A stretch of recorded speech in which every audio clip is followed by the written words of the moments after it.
Okay, so the Pool Series podcast, TPS reports, as we're calling this here. TPS stands for the Pool Series, and this is our very first episode. I'm going to be your host, Justin Clark, who helps run the tour here in and around Charlotte. And my very first co-host, guest, whatever, we haven't really decided yet, a good friend, Brandon Mullis. What's up, Brandon? How's everybody out there? How are you, Justin? So-so. Okay, yeah. okay. A little nervous. Well, I'm super excited to be here for whatever it's worth. Awesome. I am a big fan of what you're doing. Thank you. You and Pat Dixon, number one. That's probably one of the best parts of the whole thing is watching y'all commentate because you do a good job. You keep it entertaining. Thank you. Plus, the most ultimate point, the level of play in your tournaments is top notch for being local pool. Absolutely, yeah. We definitely strive to get the best players around here. As just a little bit of info about our tour, no handicap. We are not dealing with handicap so far, and we're trying to change up the game. We've had 9-ball, 10-ball in one pocket so far. About to have an 8-ball one coming up. So we're kind of changing the games, different formats also, different races. Just changing it up. We're not just gonna do all 9-ball like some other tours. And we're not doing handicap like a bunch of people. So, I mean, you have not played in any yet. Unfortunately, no, I haven't. And it's not because I don't want to. Unfortunately, my job does require weekend work. However, there maybe have to be some vacation days I take and get to some of your events because I definitely want to play. Awesome. Well, I love hearing that. We definitely want you to play. I know you play a lot in the little nightly tournaments. We've had our battles in the past. If you do play in this tournament, one great thing, I won't have to spot you anymore. That's a great that would definitely help you out for sure. Yeah, well, it'll help you out too, I think. So this is our very first episode of the show. We have ran 5 events so far. Basically, what we're going to do in this episode, people, is we're just going to recap all 5 tournaments. We're not going to really deep dive into any of them. Just kind of mention some thoughts on each tournament.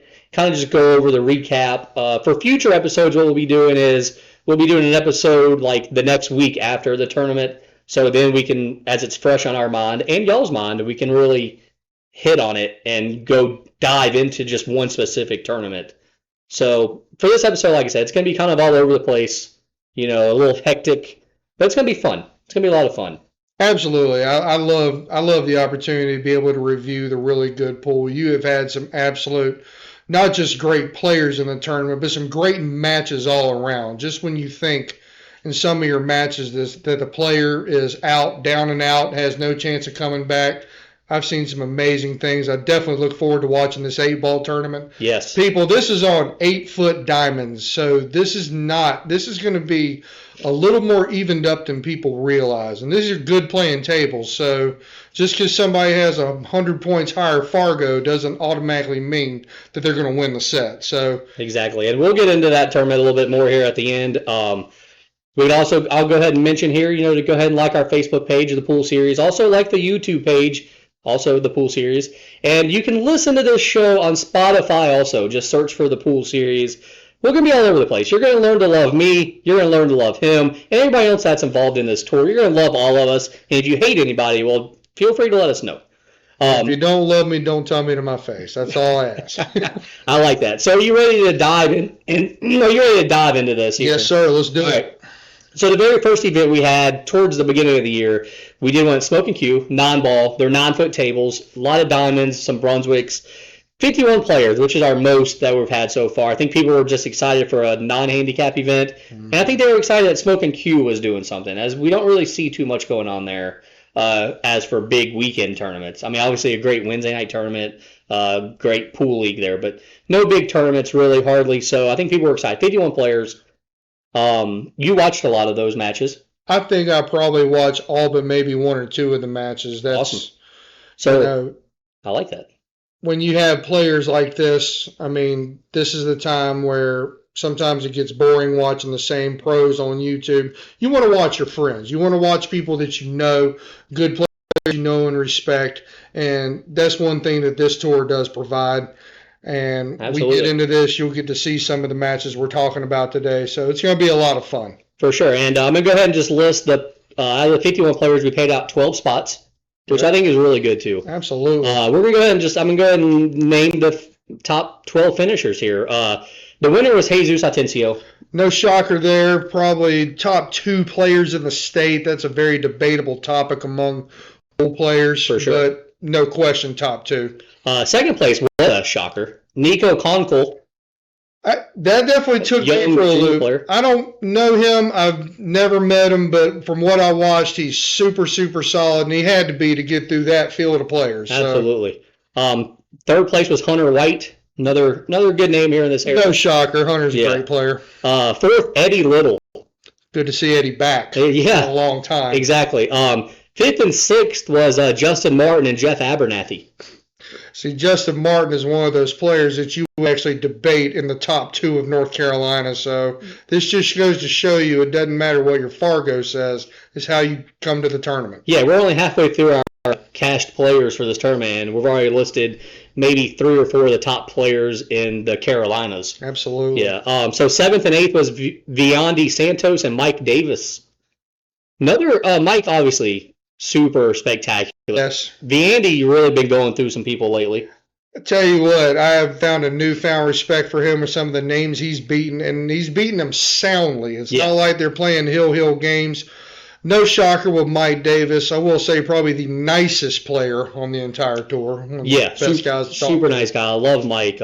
Played him a lot. Mm-hmm. Super great player. You can learn a lot from him. And then 9th through 12th was BJ Ussery, Joey Fox, Adam Penley, and Josh Newman. Four big hitters right there. Yes. Finishing 9th through 12th, by the way. I think 3 of those 4 players is no question top 10 in the Carolinas. Yeah. I mean, BJ is top 10 in the country right now. Yes. I mean, what is he, 5th in the Moscone Cup, or how's that? What is he? They have him as 5th. I hope Jeremy does the right thing. Jeremy Jones, if you should happen to be listening, I don't think you will, but that man on the team, he's earned it. Absolutely. So that was the top 12. I think just off that 12, the shocker is obviously Nico finishing second place. No question. Other than that, I think the other shocker would be BJ finishing 9th through 12th. I think going into it, you expect him to be top 3 or 4. Any tournament he goes to in a local tournament, he's always going to be the highest Calcutta player. He's going to be the one that everybody watches the most. But even those players have times where the balls didn't roll right, and sometimes they'll cash in this area. For sure, which leads me to, we're going to count down kind of what I thought was the 3 best matches of each tournament. Sure. And that leads me to what was the best match of this tournament, which was BJ and Jesus. Played each other second round, winner side, second round. So early in the tournament, they're playing each other. You kind of expect them to play each other later on. Didn't happen. But second one, BJ, it's a race to 7. BJ gets up 6-1 and then misses 2 balls that you never expect him to miss. Like, ever. I mean, yeah, I was shocked. I actually rewatched that match last night because I was curious. But that set told me that you basically played 2 players played 2 great sets in one. Because BJ had 6-1. He was walking out of the rack, not running out. He was walking out. And then it happens to every player. Made a mistake on the 5 ball. Jesus had new life, and you cannot let a player like Jesus back at the table. You have to beat him. He's not going to beat himself. Absolutely. And you could see Jesus, it looked like he was ready to give up. Honestly. Oh, yeah. He was down, shaking his head at a lot of shots. He was definitely playing a lot of balls long. Yep. And, sometimes when your nerves are high and you're, 5 games back, that can happen. That's not uncommon, no matter what level player you are. Yeah, definitely was. And honestly, that might be the best match that we've had out of any of our tournaments so far, possibly. It's definitely up there. You can check it out on the YouTube page. It's already got a bunch of views. I add some great commentary to it, so hopefully y'all like that as well. Yes. But yeah, that was just a crazy match. And what's crazy about it, too, is BJ kind of had...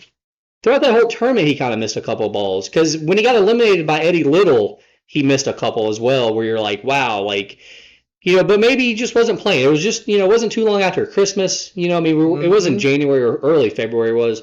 So maybe he was just out of practice a little bit. But like I said earlier, it happens to every player. I mean, I've watched Alex Pagulayan, Shane Bamboni, the best of the best. Watch them miss silly shots and they get penalized for it. It happens to every player. That is not a slight on BJ. I mean, he's, like I said, phenomenal player.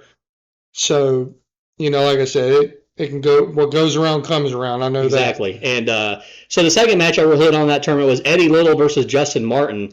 Eddie Little winning that match, and I think it kind of sparked a little return action from Eddie there. We hadn't really. I mean, had you seen him really since COVID?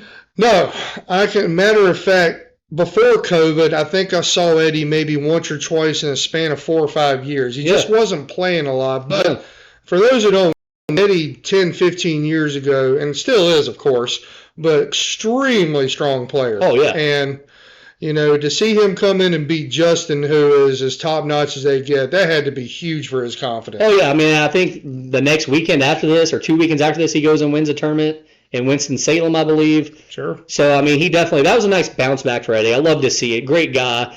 Kind of went on a spell there where he played a lot there for the next month or two. And hopefully he comes back and wins another one of our tournaments or gets high up there and, can kind of have another bounce back. So, I mean, Eddie, you're too good of a player to just stay away. Keep coming, man. We love watching you. Absolutely. Always enjoy watching him play. When he gets in that zone, man, there's nobody else I'd rather watch, honestly. Sure. I mean, he'll just throw balls in from anywhere. He won't even care. No fear. What safety? Yeah. I mean, it's so fun to watch.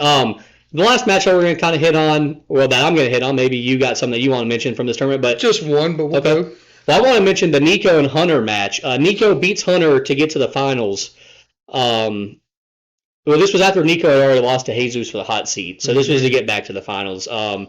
Nico beats Hunter in really what was a pretty solid match. It really wasn't. Neither player I thought really played great.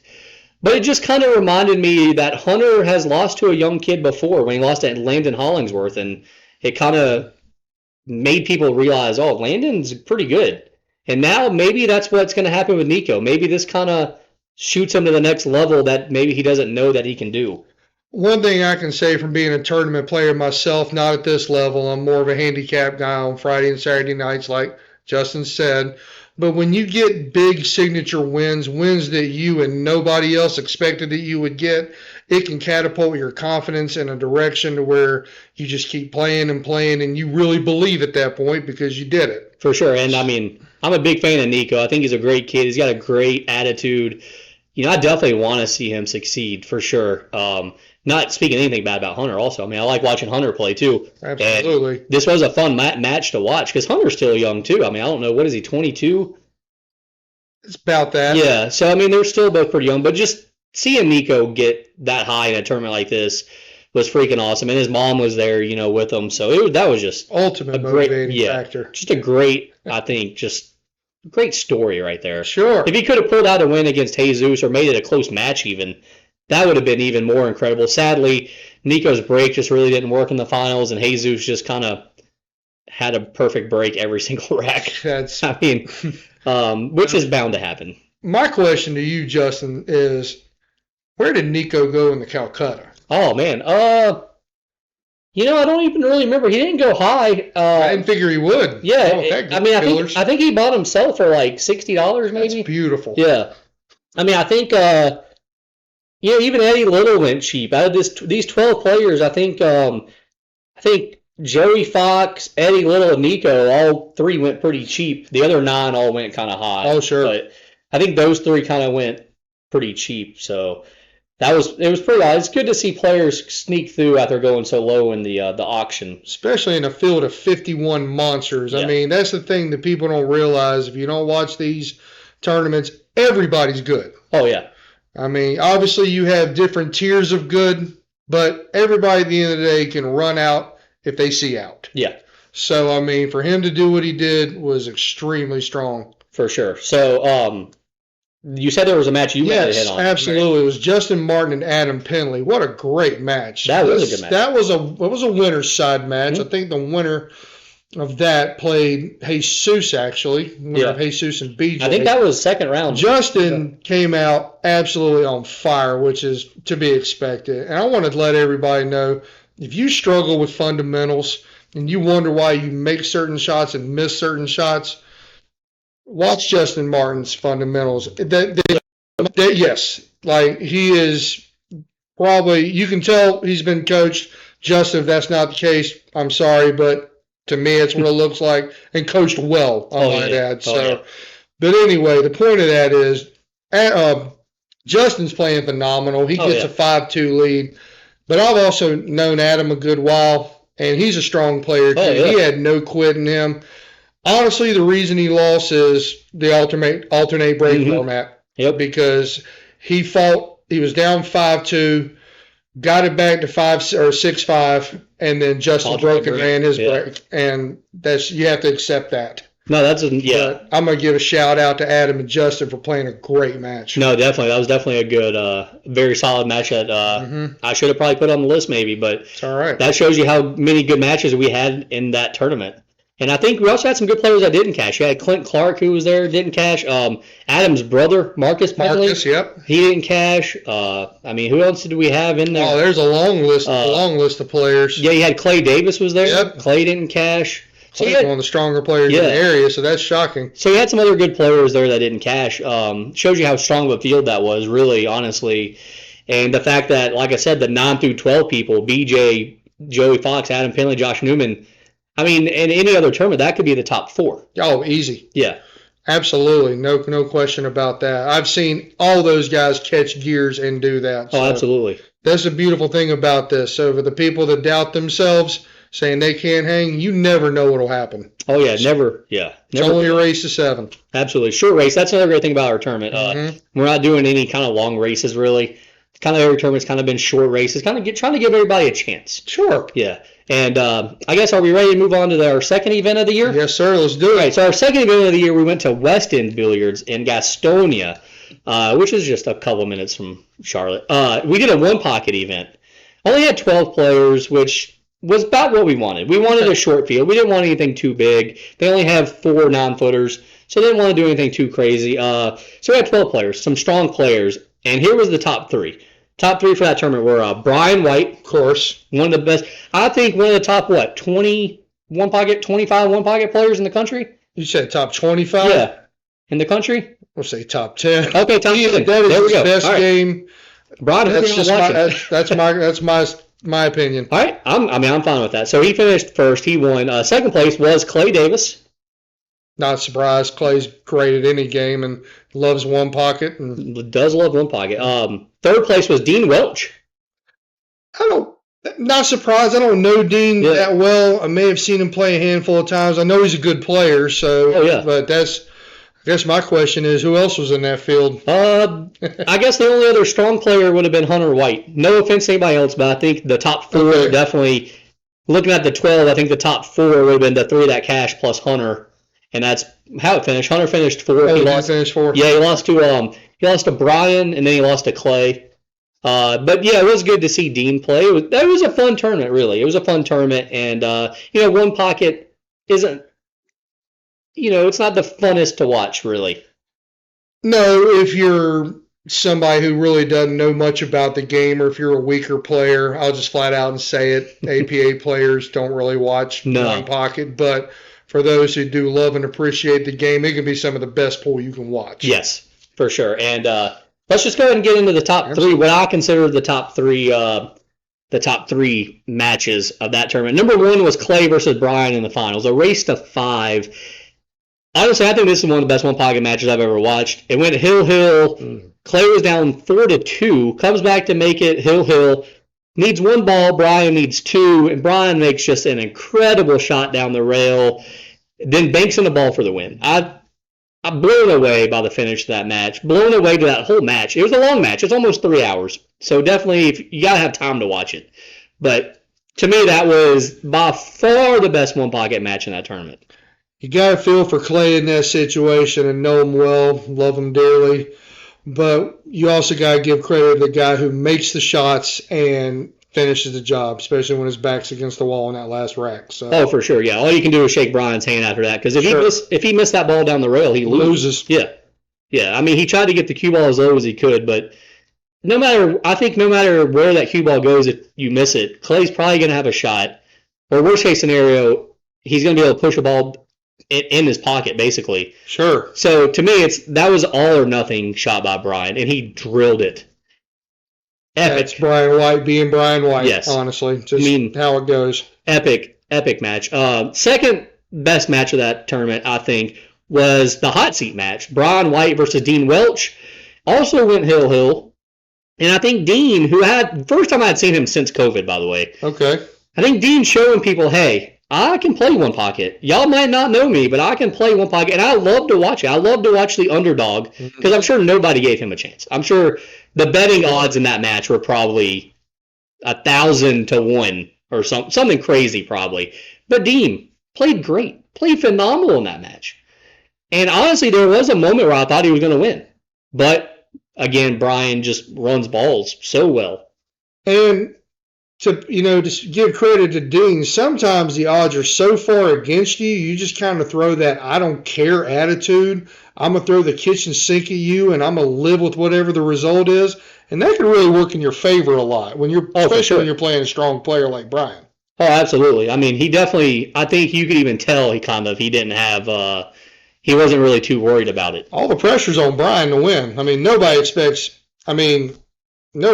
other than maybe Hunter or Clay expects anybody else to beat Brian in one pocket. For sure. Yeah. I mean, and even Clay, I think, would have been kind of an upset. Exactly. No, for sure. Yeah. I mean, so I think Dean kind of had that underdog mentality, and I just enjoyed watching that match. Y'all should definitely check that match out. Also on the YouTube channel.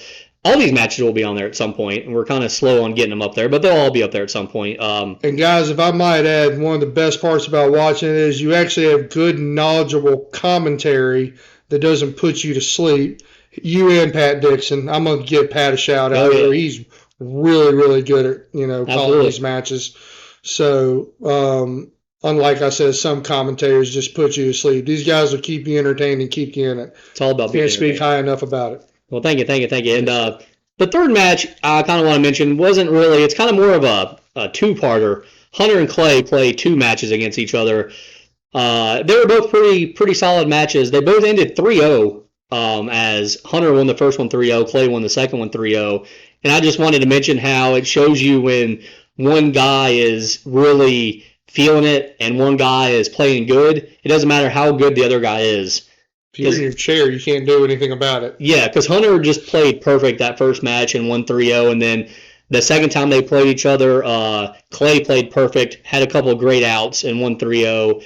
And I just feel like going into those matches, you're expecting hill battles, and instead it was just one guy just got a shot and just ran out. That's it. Yeah. So it was just fun to watch, two players of their caliber basically saying, hey, we're just going to get a shot and run out. Safety. Yeah.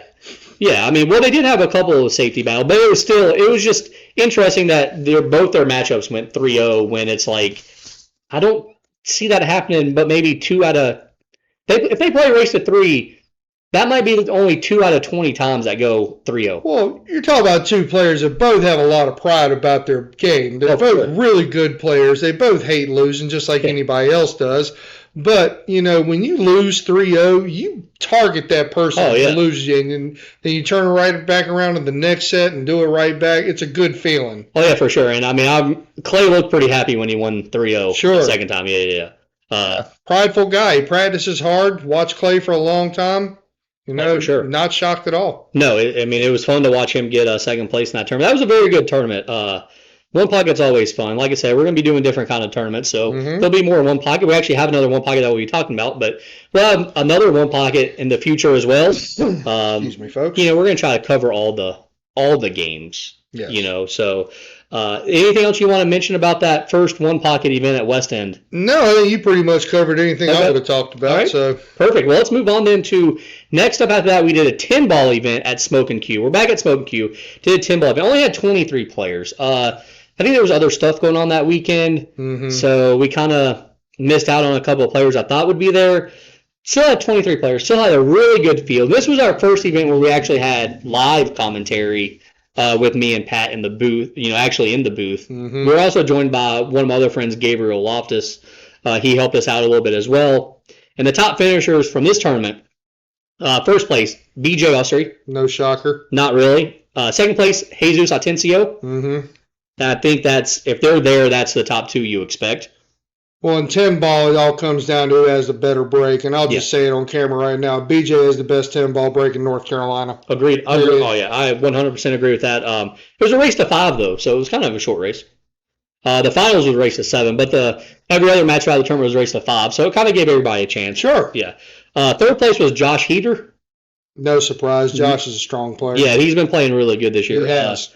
Fourth place, a guy that we already saw once before also, Andy Santos, back at it again. Back up there again with another strong finish. This should have been warning signs of what he was going to do, here in the last week or two. I don't mean to give intel, but for your 8-ball event, when Andy's name comes up in the Calcutta, you might want to buy that one. He's on the list for sure. He's on the list for sure. And then we also paid out 5th and 6th, which was Clint Clark and Al Manuel. Oh, yeah. Yeah. Good for Al. Absolutely great for Al. I mean, Al was definitely an underdog out of those 6. You named those 6 players, no offense to Al, but out of those 6. Agree with you. Yeah, he's definitely the weakest out of those 6, but he had a chance. I mean, he played really well that day. It was fun to watch him get up there. It was good to see Clint Clark get up there as well, as he missed out in the non-ball tournament. Didn't cash in that one, which was a surprise. And, to see Josh Heater and Vandy up there again, I mean, these guys are underrated, man. I mean, they really are. Vandy. I mean, I think Josh Heater's underrated. He is. Yeah. He is for sure. I mean, I've watched you and I've watched Josh for years, and Absolutely. we know what he can do. That's for sure. And there's nobody should ever take him lightly. No, ever, never. And we'll go ahead and get straight to my top 3 matchups for this tournament, and the number 1 involves the top 2 players, BJ and Jesus. Yes. The final match, Jesus was up 5-0, I believe, and BJ comes back to win. Hill. I think it was Hill. It was Hill, correct? But it race to 7 was the finals. BJ comes back and win. Alternating break. Just incredible. And the exact opposite of what happened when they played non-ball. It's that pride thing. I mean, it is a more powerful tool than people realize. When you remember what happened before, you will do anything you can to make sure it doesn't happen again. Oh, absolutely. And you could see BJ's reaction after he won. He looked really excited. But I made a little highlight video on YouTube. You can go watch for BJ's epic comeback there in the finals. Mm-hmm. You can go back and rewatch that on the Pool Series YouTube page and just see the excitement on his face. You've watched it, correct? I have, and here's the best part. It's not like Jesus really made pivotal mistakes. Oh, no. Like BJ did in the first match with him. Yeah. BJ just hit a gear that I didn't even think he had, and that's saying a lot for someone like him. Yeah, this was not like their non-ball match with BJ. No, not at all. I mean, I'll be honest with you. BJ dogged that non-ball match. I mean, BJ, if you're watching, I'm going to say you dogged it. I feel like he would admit it with you, especially on that 5-ball up 6-1. Yeah. But this match, I will say, Jesus still played fantastic. Yes, he did. BJ just said, no, I'm winning this tournament. Well, it comes back to the break. I know it's an alternate break format, but when you have the best break in North Carolina, you are never out of a 10-ball set, ever. No. I mean, BJ played perfect. It was impressive, though, to see Jesus go from the loser side through this tournament, because it brings us to match number 2 on my list, which was a first-round matchup. Very first matchup we had on the string table that day. Jesus and Clay. And Clay, with a great upset, beat Jesus. Yes. And happy for him that day. Absolutely. And I just remember seeing Jesus look so defeated. He looked so sad. And the fact that he made it all the way back to the finals tells you what kind of player he is and what kind of talent he has. But also Clay with just a fantastic upset. And I'm calling that an upset because it's 100% an upset. It's an upset. No, there's no doubt. I mean, let's face the facts. Jesus is a top 80 player in the world.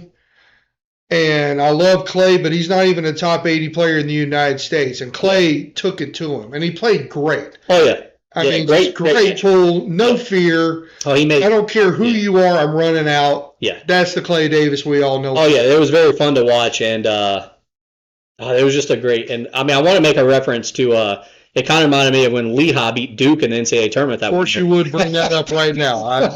Of course. I've been saving that one for you. I'm sorry. This was a perfect time to throw – Good shot. This was a perfect time to throw that in there.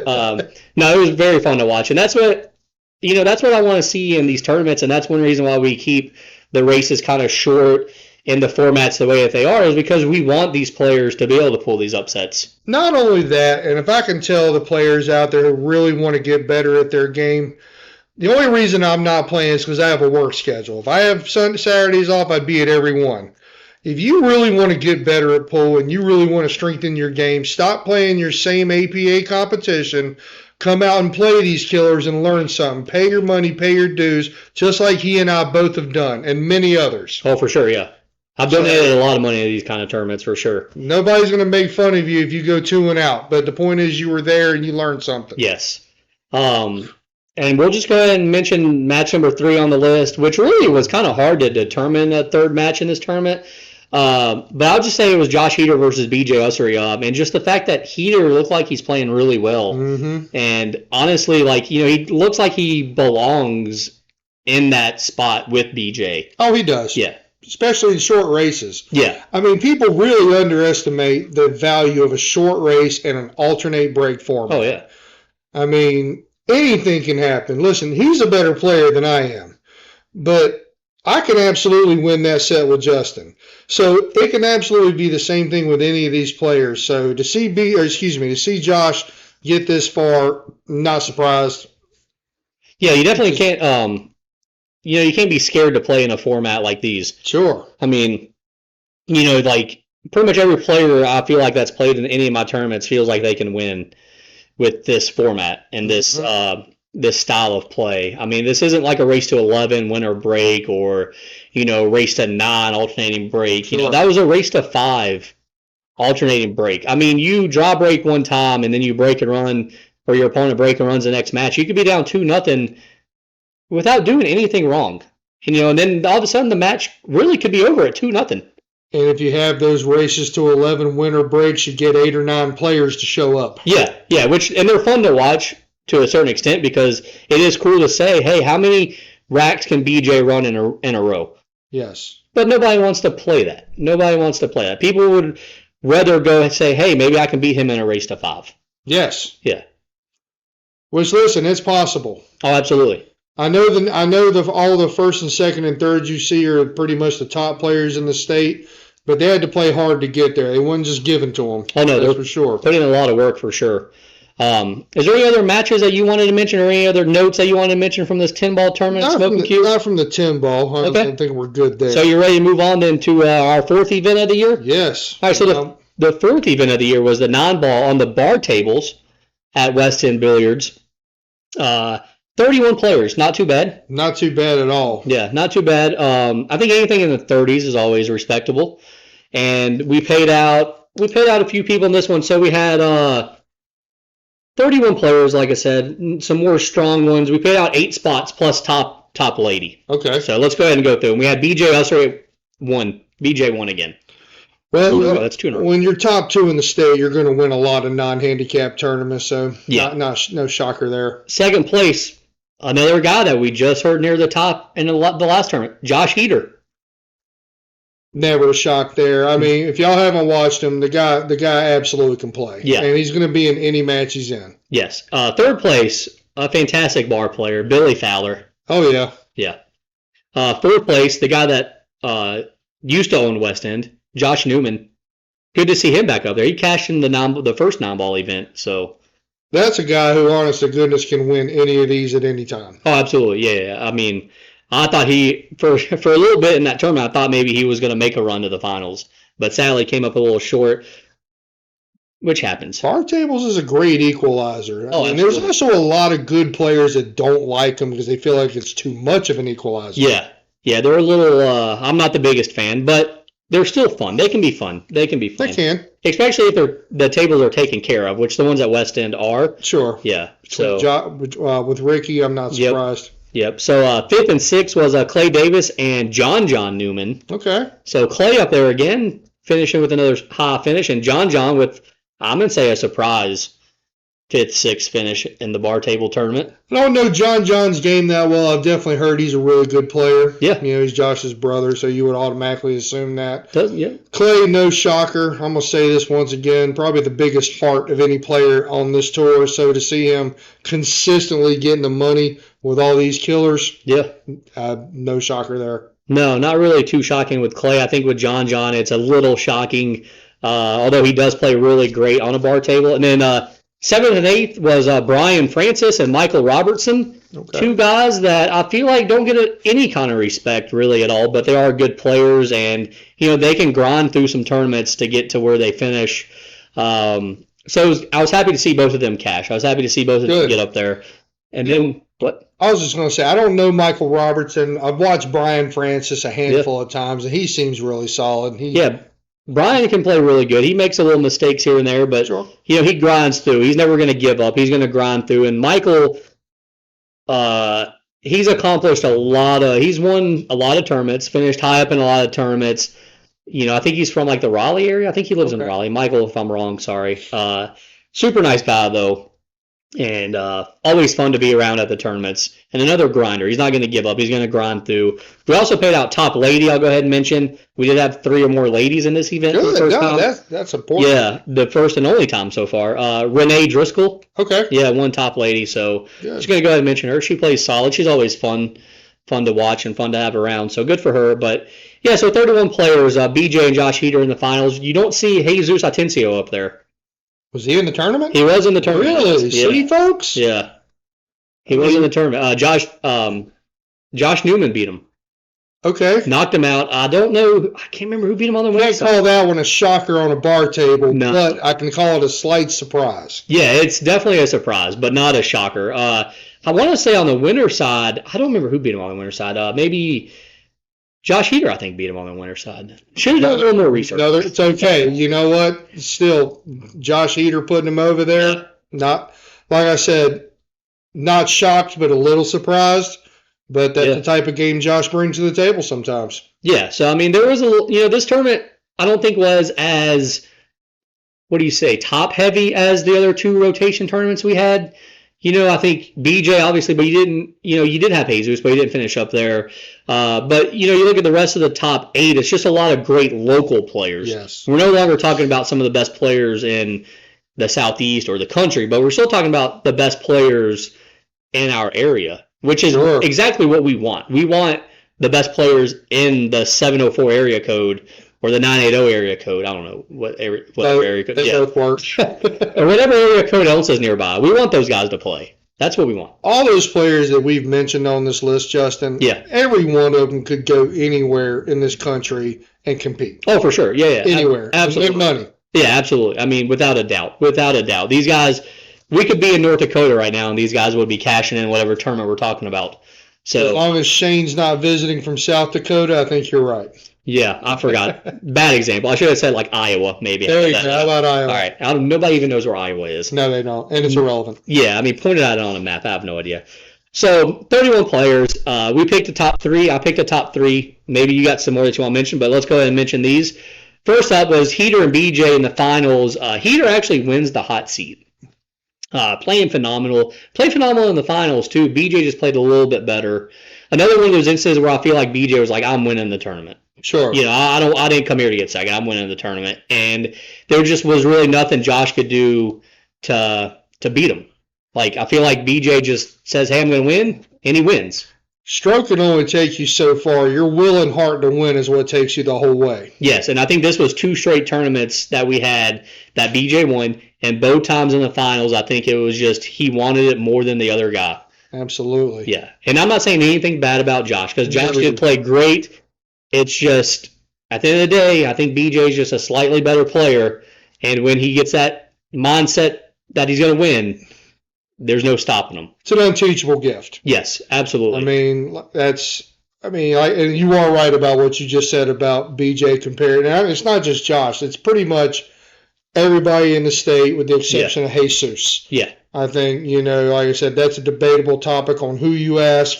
But, however, and I've seen it personally, Josh has the game to beat any of those players at any time. And that's why he won the hot seat. Exactly right. Yeah, I mean, he proved it. I mean, I think that, honestly, being able to sit there and commentate, which I commentated that tournament with Lisa Cassette, by the way, it was fun to sit there front row, so to speak, and watch Josh win the hot seat and be like, holy crap, like this is the Josh I expect every single tournament, every single match. We don't always get it, he's not really quite consistent enough to give it to us every time. But when he does show it like that, it is fun to watch. I mean, perfect cue ball control, great jump shot ability, great shot making ability. There's no flaws in the game. No, and when he gets in rhythm, he is a freight train. Yes. I've watched it firsthand multiple times. Our record against each other is probably this, very lopsided. And when he gets going, it is, you just said it. I mean, I watched him play Tony Watson in a side match, and that might have been some of the best pool I've ever watched him play. So Josh beat him, He has the ability to give it to anybody. Yeah, absolutely. So that was just fun to watch. It was both those matches that they played for the hot seat and the finals was fun to watch. Second on my list for that tournament was Clay Davis versus Michael Robertson. And I feel bad for Michael because I mentioned it in this match, but Clay... Another Clay Davis sighting. This, out of every tournament that we've had so far, this was probably the best match I think anybody's played on the stream table. And Michael made 0 mistakes. But Clay wins this match, and it takes 30 minutes maybe. So you're saying that the biggest mistake that Michael had was either losing the leg or the coin flip is what you're saying? Okay. Yeah, I mean, and I even talked to Michael about it afterwards, and he was like, man, I just had no chance. Sure. I mean, he had no chance to make a mistake. He had no chance to try to come back, because Michael plays good. He cashed in the event. I mean, as I've said, Michael's a great player. He's a guy that nobody talks about. It won't surprise me if one day he comes to one of these tournaments and finishes top 2 or 3. And by top 2 or 3, I mean win. Snap it off. Yeah, it would not surprise me at all. But in this one match, I'm saying, what was it where they used to have the score on how good you played? You know what I'm talking about? Oh, you're talking about the percentage of the time? Sure. Yeah, Clay played a 100 in this match. 1,000%. Yeah, there was no 0 mistakes. Do you count purposeful safeties in those? Or no? Some do, some don't. I mean, I count them. Okay, so they count again. So that to you, that's a miss, even though it's a good lockup. Oh no! I mean, it keeps your score high. Okay, so we think the same way. Okay. Yeah. Like it doesn't work against you. Like it's not going to bring your score down. No. Like you purposely have to have an unforced error in the pocket to bring it down. Yeah. Or just whiff on a safety. That too. To where a guy can see 100% of the ball. Mm-hmm. Yeah. Like even if he can see a tiny smidgen, I think it still should keep your score high. But yeah, I think if you miss or just whiff on a safety, I think. But it should definitely count against you. Yes, but Clay played a 1,000, and I just wanted to mention this match. And sorry, Michael, I really apologize. And I'm pretty sure Michael will actually watch this or listen to it. So thank you for that. Tell you what, out of everybody on this list, when it comes time to just running through a set, I think Clay, and when you're just playing well and you're in the zone, Clay is as good as anybody when it comes to that. When it comes to that character trait. He can go quick. That's for sure. He's a 1 minute man, so to speak, I guess. Is that what they say? I'm going to go on to the next question with you for that one. So match number three. I'm mentioning this because I'm a huge fan of this kid. Yes. And I cannot wait to see what the future holds, whether it's on the pool table or just in life. Jacob Hyatt. I wish I... I'm a fan. Yes. I wish I knew exactly how old he is. I think he's like 8. No, I wish I 10, maybe? Yeah, 10? He's 10, 11. He's under the age of 13. Yes, yeah. He's not a teenager. No. So Jacob Hyatt plays in this tournament, plays Junior Gabriel on the stream table. And, Junior wins. Junior wins the match. But let's just talk about, first of all, congrats, Junior. You played very well. But we're going to talk about Jacob here. Yes. I'm sorry, buddy. Jacob, honestly, he has so much potential in this game. As a 10-year-old, the stuff that he's doing... I don't see too many other 10-year-olds doing it. No. He's drawing the ball. He's jumping the ball. Obviously on a bar table. On a non-footer, he struggles just because of his height. At 10, you're just not tall enough really yet. But the fact that he can do it on a bar table tells you that it's only a matter of time before he grows 4 inches and can do it on a 9-foot table. And it's going to be fun to watch because I feel like he's also got a great attitude. Mm-hmm. And that's the key. For all these junior players that I watch, for all these junior players that play in our tournaments, it's all about the attitude. All of them have potential to be good. Or I don't say we wouldn't even be playing in these tournaments. But the ones that have the same attitude as Jacob are the ones that are going to go far. Absolutely. And they're the ones that are going to take that next level when they become 15 or 16 or 18. And not just Jacob. Nico has the same attitude as well. Both those kids. I know Nico's a little older. I think he's like 17 or 18. But, and Jacob's only 10, which is what we're saying. Both those guys will have the perfect attitude, and they play the correct way, and they're polite, they're nice, and I just cannot get over that, man. Like, as a 10-year-old, I would have been mad. I would have had a cocky attitude. Like there ain't no way. Yeah, there ain't no way I would have had a good attitude like those two kids. My mom and dad would have pulled me out of the pool room before I even had a chance, but I would have done it. Yeah, I would have, and I'm gonna give credit to Jacob's parents because doing a great job keeping it fun for him and keeping it level for him. And you have a potential serious tournament player, or whichever route he decides to go. Yeah, he plays really good. Here. He plays really good. Little league baseball. Oh, he's a baseball player. Yeah. Okay. Yeah. So yeah, whatever direction he goes with in life, he's definitely got the attitude to become a champion at either. Obviously, I'd like to see him do it at pool. I think already at the age of 10 with what he can do. I mean, my children are 16 and 15. They didn't even touch a cue till they were 11 and 12, and they were as novice as possible at that point. This kid plays better than probably 60% of the APA right now. Oh yeah, I mean, this time next year, I expect him to be able to finish top 5 or 6 in one of our tournaments. Sure. Oh, that's no joke. No joking right there. I mean, I'm talking the kid up, and it'd be easy to make a joke and be like, oh, he's going to snap a tournament off. I don't really fully expect him to snap a tournament off yet. One of our tournaments, anyways, a no handicap event. Maybe a handicap event he can snap off, which I think maybe he did. I feel like he did, but for our tournaments, the no handicap ones, I do expect him to be able to get a top 5 or 6. Top 8 finish maybe by this time next year. I had to play him in a tournament outside of yours, and he gave me everything I wanted. Oh yeah, I barely got him, but it was one of the toughest matches I had played in a while because the kid doesn't quit. No, at all. Yeah, and one of my favorite things about that he does, it's not drawing the cue ball, it's not jumping the cue ball, which I am impressed by both of those abilities that he can do. He plays unbelievably good safeties. Yes. And they're like the correct safeties. It's not like he just plays a safe because he can't, he just feels like that's he plays the correct safe, which is not too many people ever learn that ability, really. No, they won't listen to advice. Yeah, and it's not being able to execute it. Even if he didn't execute it, I'd still be sitting here telling you about how he pulled off these great safeties because he pulls them off, but he does them at the right time, on the right ball, putting the cue ball in the right spot, putting the object ball in the right spot. I'm impressed. Jacob, definitely impressed with your gameplay. By the age of 15 and 16, this kid could be a 700 Fargo. Yeah. That is no exaggeration, especially if he keeps going the way he's going. Definitely impressed with him. All right, so that's enough drooling over Jacob. Over a 10-year-old, yeah. Yeah. Do you have anything else to add about this 9-ball bar table tournament? I don't. So we'll go ahead and move on to our latest tournament that just ended last weekend. It was another one-pocket event, also at West End Village. We had 16 players this time. A little bit bigger of a one-pocket event this time. We played out top 4 this time instead of top 3. We had our first ever split in the finals, which upsets me. I knew that drove you crazy, yes, but you had your reason. It definitely, but it was also late, and I understand. Hopefully it doesn't happen again, though. But Hunter White wins the hot seat. And then Brian White gets back to the finals.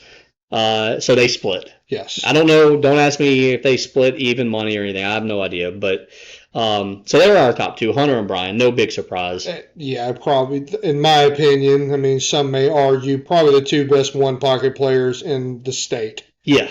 Yeah, and then well, they both live in South Carolina, but still in this area, the 2 best. Yeah, I'm counting him in this area, especially Hunter. We see him way too fast for him not to be in this area. 3rd place was Jeff Peel. Not surprised. Jeff, not surprised either. Great one-pocket player. And what's crazy is that was the top 3 blind bid in the Calcutta was Hunter, Brian, and Jeff.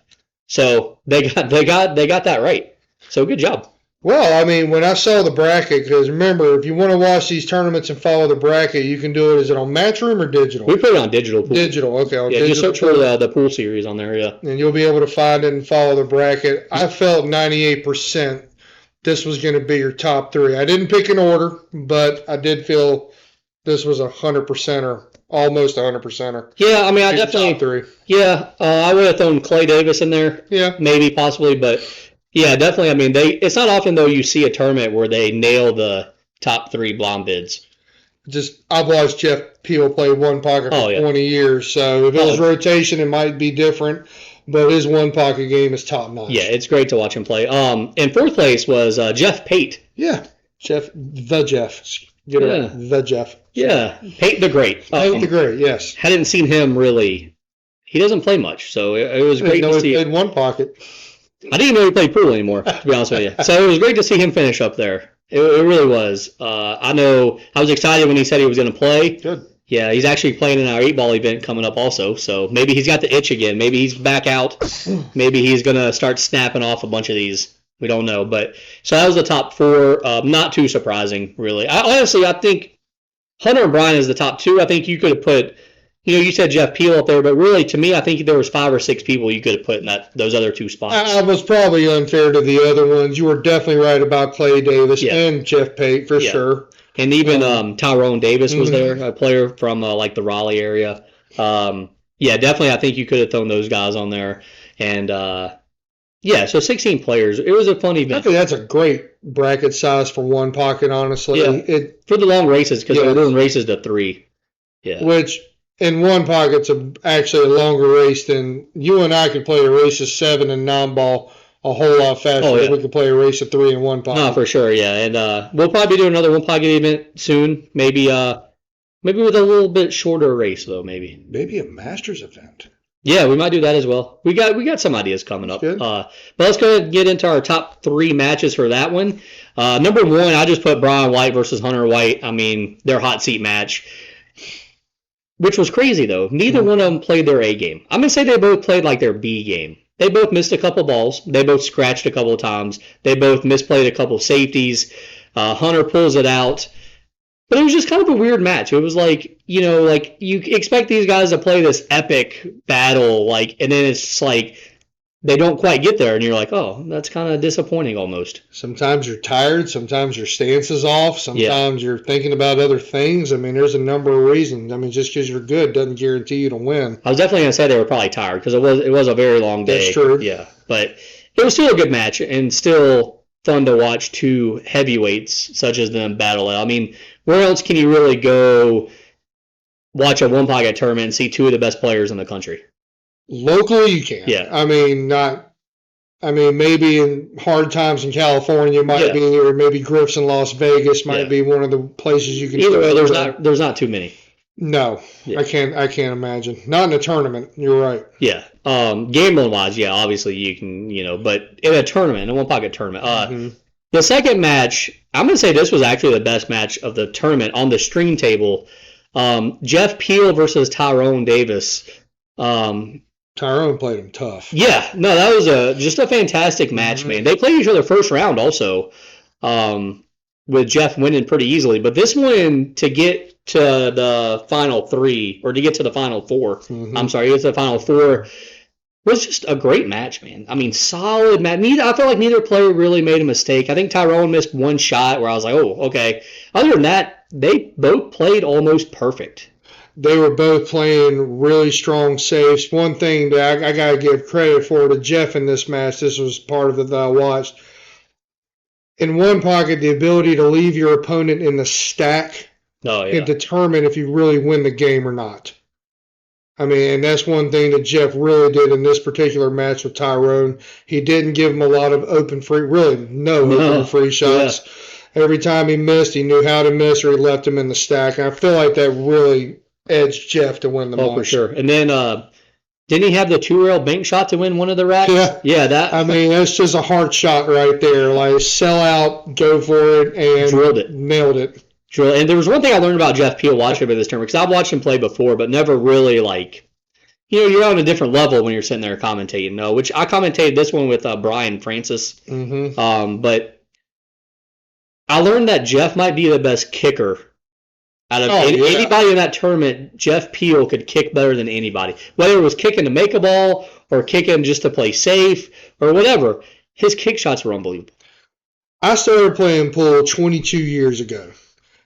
And Jeff Peel was an unbelievable one-pocket player when I barely knew which end of the cue to hold. So this guy has learned a lot over a lifetime, and you are completely right about his. And my favorite thing is his kick-safe ability. Yeah. Like, he can kick a ball and still leave you dead in the stack. Oh, for sure, yeah. Where you have nothing. No. On kick shots, he moves the cue ball good, or stops the cue ball incredibly. So that was just a great match. Tyrone also had a couple of good runs, had a couple of good saves himself. Just a good shot maker. Yeah. Very good. Yeah, very. He won one of those APA singles things in Vegas. Oh, sure. So yeah, solid player. Hopefully he comes back and plays in more of our tournaments. But yeah, so I think that was low key the best match of the tournament. And then match number 3 on my list, Hunter White and Clay Davis. This time they did have the epic battle that we expected from the first One Pocket tournament. As we said, the first time they were both 3-0 matches. This time though, both players won a couple games. Hunter pulls out the victory. Both players had some great runs. I mean, literally it was just, hey, we got a shot, we're running 8 balls. Mm-hmm. It was fun to watch. This was very fun to watch. And this was what I expected the first time they played. This is what I expect every time they play, honestly. Absolutely. And they're both phenomenal defenders, phenomenal shot makers. They're both very intelligent in the game. And it's truly a chess match when these two play each other. Yeah, and they've played each other so much. They know each other's game so well. Oh, absolutely. They know what to leave each other. They probably know what each other's going to do before they even do it, which makes it even more interesting to see what's going to happen. But I think that was just an epic battle. I think if you're wanting to be entertained, that's probably the match you go back and watch. I think if you want to watch what was the best match, if you're a real big One Pocket lover, you watch the Jeff Peel and Tyrone Davis match. But if you just want to be entertained for a little bit, you maybe watch the Hunter White and Clay Davis matchup. Absolutely. Yeah, so it was a fun tournament. Obviously we probably just don't have as much to say about the One Pocket just because, it is a little more of a slower paced game. You're not going to have as much excitement going on, and just a lesser field with 16 players. To me, One Pocket's a lot like baseball. It's a very much an anticipation game. There's times where it can be slow, but when it explodes, it's incredible. Yeah, I'm actually going to say it's more like soccer. That could be there too. Yeah, baseball to me is actually exciting. But I'm a fan because I like anticipation. Okay, what's this guy going to do? What's this guy? All of a sudden, I've seen them have 10 innings and then watch an 8-ball run out. Oh, yeah. That's very common with players like this. But it was a good One Pocket tournament. So those are the 5 tournaments that we've had so far. 5 exciting tournaments, I got to say. I think every tournament's had a couple of really good matches. So we've had 1, 2, 3, 4, 5, 6, 7. We've had 8 people cash more than once in our tournament so far. With BJ leading the way with 3 cashes. He cashed in all 3 rotation games. Didn't play neither One Pocket event though. I don't think he plays a lot of One Pocket, does he? No, but it would be nice if he came and played. I don't think he's coming to play in our 8-ball event either coming up, which I guess now's a good time to mention. Let's go into a little bit of detail about this 8-ball tournament coming up. It's going to be at the Jukebox over in Indian Trail. Nice tables. Yes, they got 8-foot diamonds. Yes, that's right. They're 8-foot diamonds. We're doing 8-ball. A little different format here. Are you ready? No. Let's have it. Race to 2 out of 3 sets. Love it. And double elimination also. Okay. So, what do you think? I like it. I love best 2 out of 3 short sets. Yeah. Because you can get 3-0 or 2-0'd and then come right back. Kind of a Clay and Hunter One Pocket kind of match. Like just because you get blanked in the first set doesn't mean you can't win the second set and do a decider. No, that's going to be interesting. Exactly. And you're going to get, I feel like, 32 really strong players to play in that field. Yeah, we're limited it to 32 players. We got a bunch signed up so far. I'll just rattle off a couple of names that I can remember without looking at the list. We got Jeff Pate, Clint Clark, Joey Fox. I think those are probably like the top ones right now. I'm probably leaving off, obviously we got like 27, I think, signed up so far. So I know I'm missing a couple, but those are like the top ones so far. You got Atencio, Heater? No, none of them, no. Yet? None of them were signed up yet. There's another tournament going on that weekend. Oh, okay. So I know BJ will be there. Eddie Little will be there.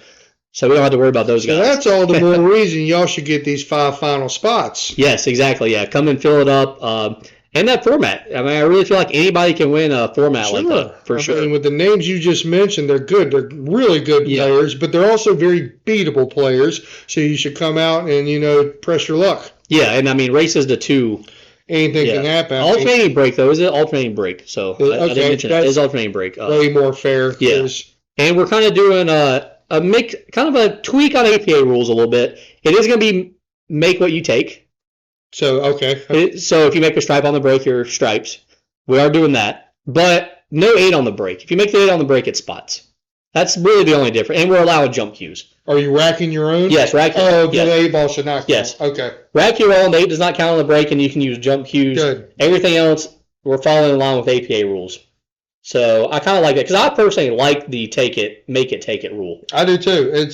I've watched players in certain tournaments that are weaker players than me run 3 or 4 racks, and they have a 3 or 4 game spot because of that rule he just mentioned. Yeah.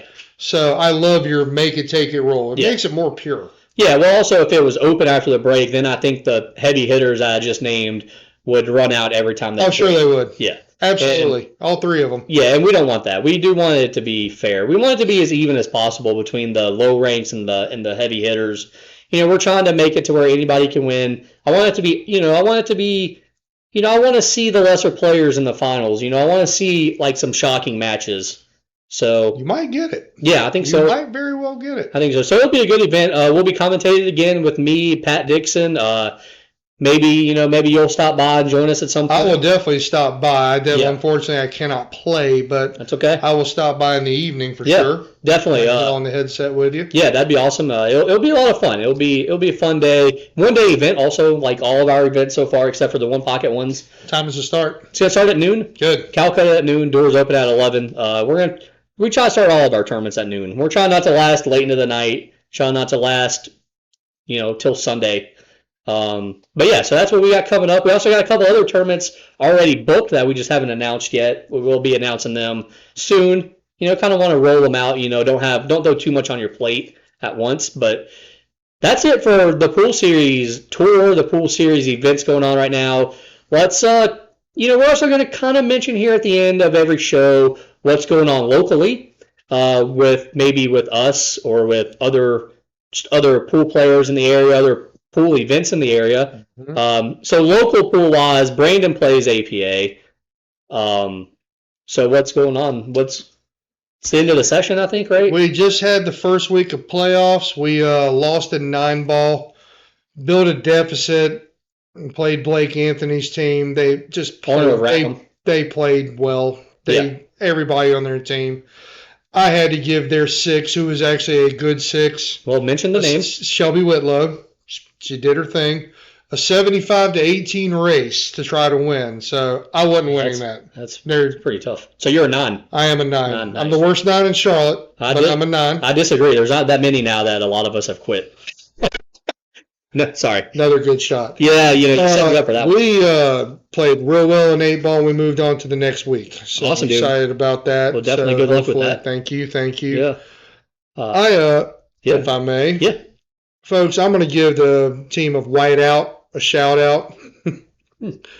This team Masters APA accomplished things that Justin and I dream about and will probably never, at least I know I probably won't, never be a part of. Yeah, me neither. Okay, and to win 2 national championships back-to-back and then make a top 5 run that unfortunately ended last night, and I'm going to say it, the guys that they played like absolute monsters. Yeah, they lost. They lost a tough match.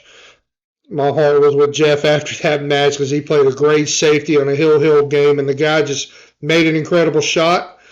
And then in the second set, unfortunately, Josh was in his chair. Nothing he did. He hung a 2 ball in the pocket, jumped it. It was a really good jump from how close it was on the bar table. And then he didn't shoot again until it was 6-2.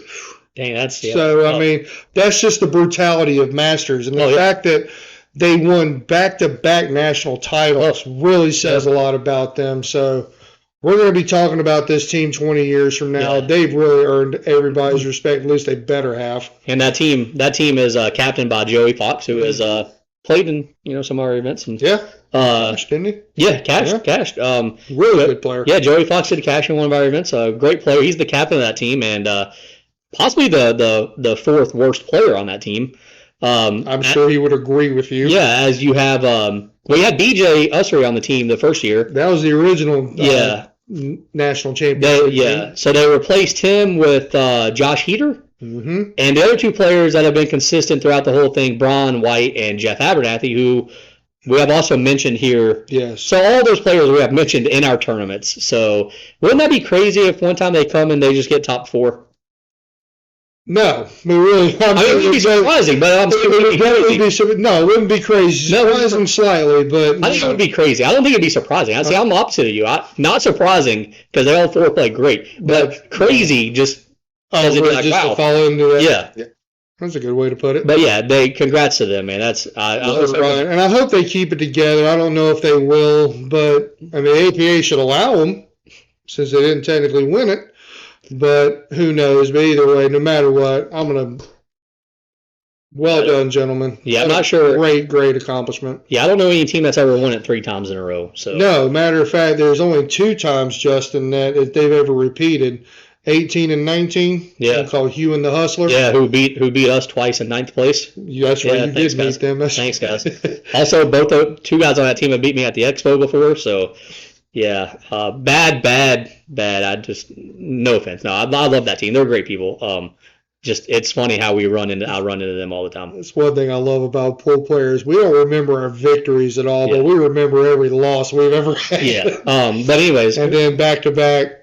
21 and 22, and not only that, they represented us well. Oh, for sure, yeah, for sure. You know, all 4 good, solid guys. They don't start stuff. They're not. They really. It was. Yeah, it was the fun team to that back them up. The team that beat them is in the finals, though. They're playing currently. We are not watching because we're doing this. We're presenting you with the goods, of course. Also, congrats to all the other APA teams from Charlotte that were out there. I know a lot of my friends are out there, so we came up a step short this year. I lost 2 teams in the finals, but both of them, it happens. Of course, yeah.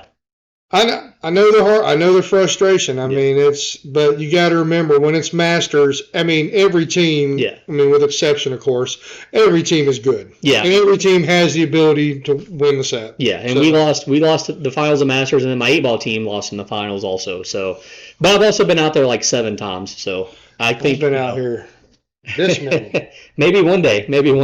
I got to start sandbagging. Yeah. Well, I mean, that is the key in it. Yeah, no question.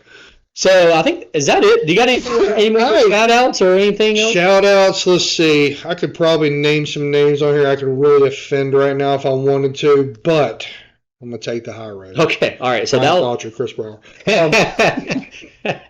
All right, so that concludes the very first episode of the TPS Reports then.